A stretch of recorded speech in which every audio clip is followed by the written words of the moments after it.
사람답게 사는 길이라는 말씀으로 함께 은혜를 나누겠습니다. 사람을 사람답게 만드는 것은 무엇일까요?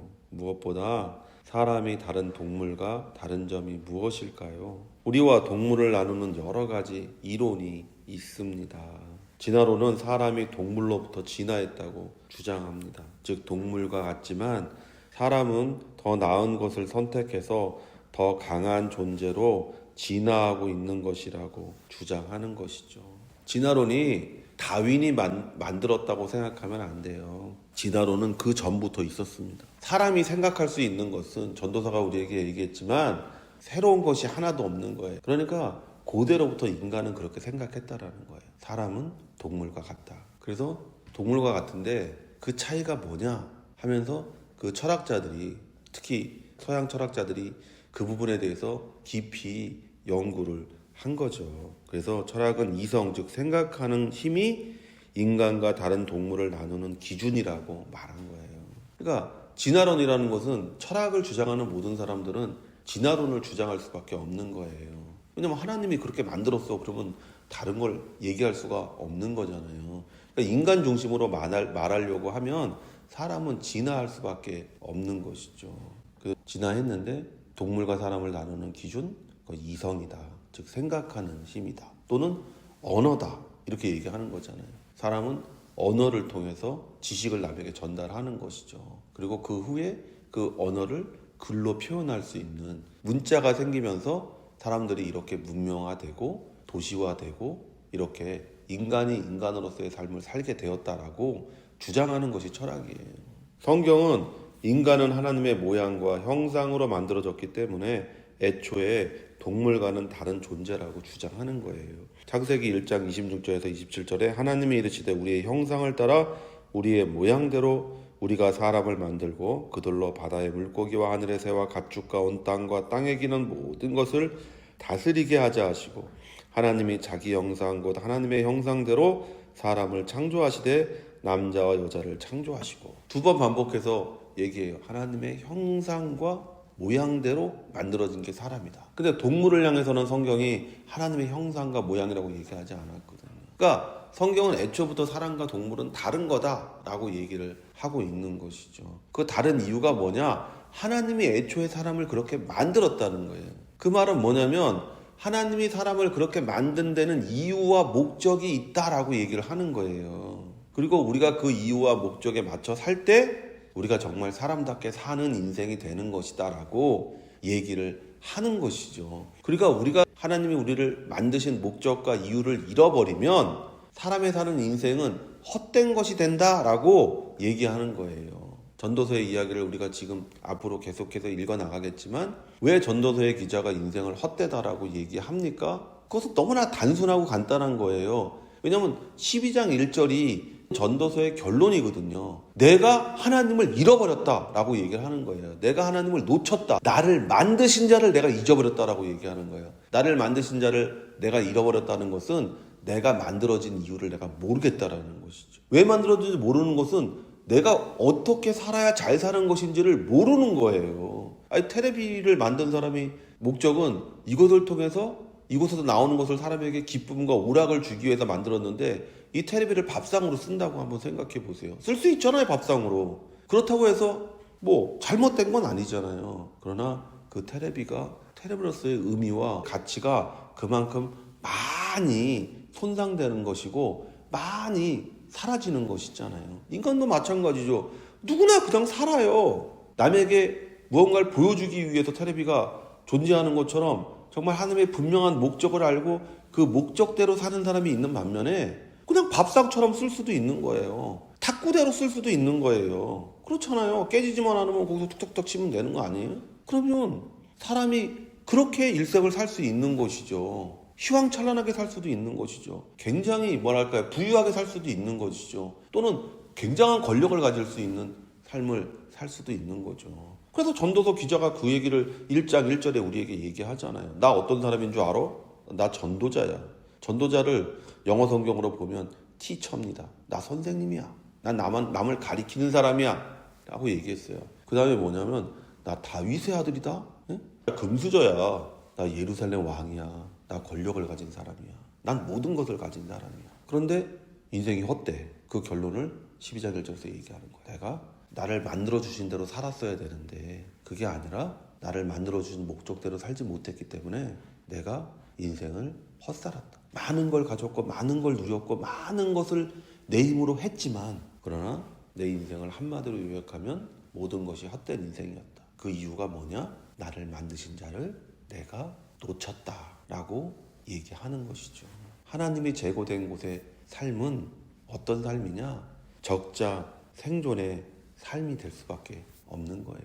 오늘날 많은 사람들이 이 어리석고 제약된 길을 걸어가며 자신이 인간답게 산다고 생각합니다. 인간답게 사는 게 뭐냐? 남 위에 서는 거, 사람답게 사는 게 뭐냐고 물어보면 그냥 남자로 태어났으니까 권력을 갖고 사람으로 태어났으니까 좀 부유하게 살고 남들 하지 못하는 것도 좀 해보고 남들 먹지 못하는 것도 좀 먹어보고 뭐 이런 것들이 사람답게 사는 것이라고 생각하는 것이죠. 그게 뭐냐? 그게 철학에서 나온 생각이라는 거예요. 그게 진화론에서 나온 생각이라는 거예요. 내가 저 사람보다 비교 우위에 있어야 내가 진짜 우등 인간이다. 내가 정말 인간다운 삶을 사는 것이다 라고 생각을 하는 것이죠. 사람답게 산다는 것은 무엇일까요? 진화론에서 사람답게 산다는 것은 자연의 법칙, 즉 적자생존의 삶을 사는 것을 말하고 있어요. 강한 자는 살아남고 약한 자는 멸종되거나 강한 자의 노예가 되는 길 뿐입니다. 그게 진화론이 말하고 그게 철학이 말하는 거예요. 철학과 진화론이 들어오면 인간을 나누는 거예요. 똑똑한 사람과 어리석은 사람, 부유한 사람과 가난한 사람. 창세기 6장 4절에서 6절에 당시의 땅에는 거인들이 있었고 그 뒤에도 있었으니 곧 하나님의 아들들이 사람들의 딸들에게로 들어와 그들이 저들에게 아이들을 낳았을 때더라. 바로 그들이 옛적의 강력한 자들, 즉 명성 있는 자들이 되었더라.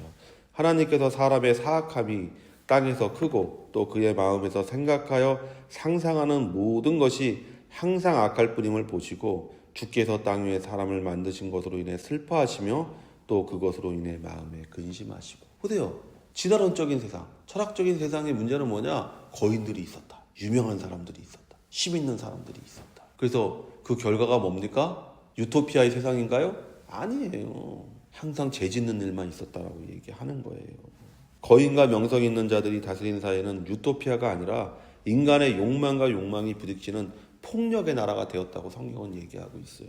노아의 때에 홍수가 있었던 이유가 바로 그런 이유 때문이었음을 성경은 기록하고 있어요. 그거 사람답게 사는 게 아닙니다. 결코 그게 사람답게 사는 인생이 아니에요. 곧 공고한 날이 이르기 전에 나는 아무 낯이 없다고 할 해들이 가깝기 전에 해와 빛과 달과 별들이 어둡기 전에 이 비 뒤에 구름이 다시 일어나기 전에 그리하라. 결국 그런 인생을 산 사람들은 인생의 종말이 다가올 때 그들은 한 목소리로 자신이 살아온 인생을 헛되다고 말하게 되는 거예요. 전도서 기자가 이런 삶을 살았잖아요. 다윗의 아들의 금수저로서, 또 예루살렘의 왕을 가진 권력으로서, 또 명예와 부를 가진 사람으로서, 또 남을 가리키는 지식을 가지고 있었던 사람으로서 일세를 풍미했던 사람이잖아요. 우리가 전도서의 기자를 솔로몬이라고 하는 이유가 거기 있는 거 아닙니까? 이 사람보다 뛰어난 사람이 없어요, 여러분. 지금도 부유하면 솔로몬이잖아요. 예루살렘의 성전을 지을 정도의 부유함을 가지고 있었던 솔로몬이잖아요. 그 당시에 제1강대국이 솔로몬이 다스리던 나라였어요. 근데 그 사람의 결말을 우리가 지금 읽고 있잖아요. 헛되다, 헛되다, 헛되다. 모든 것이 헛되다. 자기는 잘 살았다고 생각했겠죠. 자기는 행복했고 자기는 누릴 거 다 누렸고 전도사가 우리에게 그것을 계속 얘기하잖아. 난 누릴 거 다 누려봤다.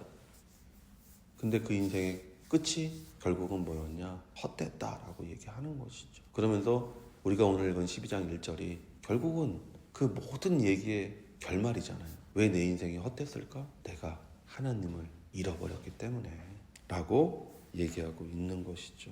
전도서가 우리에게 경고하고 있는 헛된 삶을 사는 인생이 되는 겁니다. 그럼 우리가 어떻게 해야 온전한 인간다운 삶을 살 수 있을까요? 너는 청년의 때에 너의 창조주를 기억하라. 전도서 기자는 자신을 만드신 분을 기억하며 살아갈 때 우리가 온전한 삶을 사는 인간이 될 수 있다고 말합니다. 고대로부터 많은 성현들이나 사상가들이 인간의 삶이 무엇인지를 연구하고 생각해 우리에게 전해주었습니다. 그러나 그들이 놓친, 아니 결코 알 수 없었던 것은 인간이 왜 존재하는지, 어디로 와서 어디로 가는지 알 수가 없었다는 거예요. 그 사람들은요. 석가모니, 공자, 소크라테스 그리고 수많은 사상가들이 자신들이 그 길을 찾았다고 주장했지만 아무도 그 길을 가지 못했고 갈 수도 없었어요. 전도서 기자가 왜 우리가 그것을 알 수 없었는지 말해줍니다. 너를 만드신 자를 네가 잃어버렸기 때문이라는 거예요.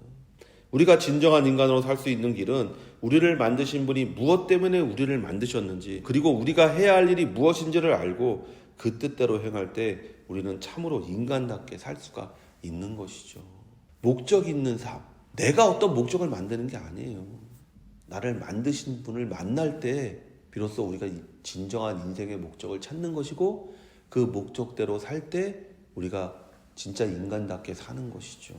이 솔로몬과 정반대에 있었던 사람 바울을 보십시오. 매 맞고 물에 빠져 죽을 뻔하고 동족의 위협과 이방인의 그 위협, 살인 위협 같은 걸 느끼면서도 감옥에 갇혀서 죽을 날만 기다리고 있는 사람이 편지를 뭐라고 씁니까? 내 앞에 면류관이 날 기다리고 있다. 이게 하나님의 목적을 따라 산 사람의 마지막 고백이라는 거예요.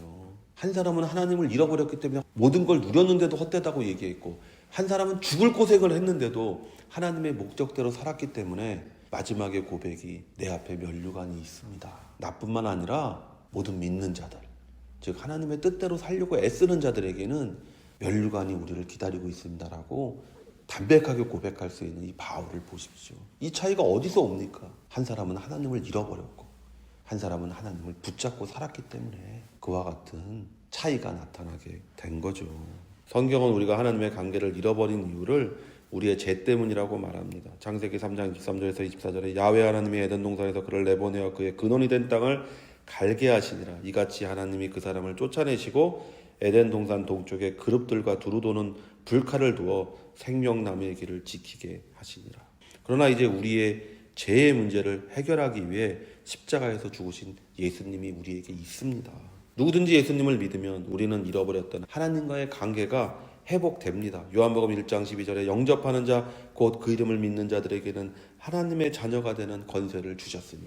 그러니까 우리가 말씀 읽고 기도할 때 우리가 우리의 인생의 목적을 분명히 알게 된다는 거예요. 그러니까 내가 비록 히브리서 11장에 있는 쫓기는 사람, 학대받는 사람, 핍박받는 사람, 심지어는 우리가 순교하는 사람이 될지라도 우리 앞에 면류관이 있음을 알고 하루하루를 기쁘게 살 수 있는 사람이 되는 것이죠.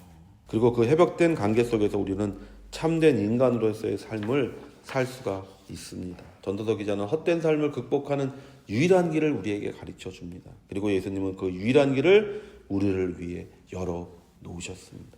지금 믿음으로 그 길을 걸어 참된 인간으로서 완성된 삶을 사시기를 예수의 이름으로 축원을 드립니다.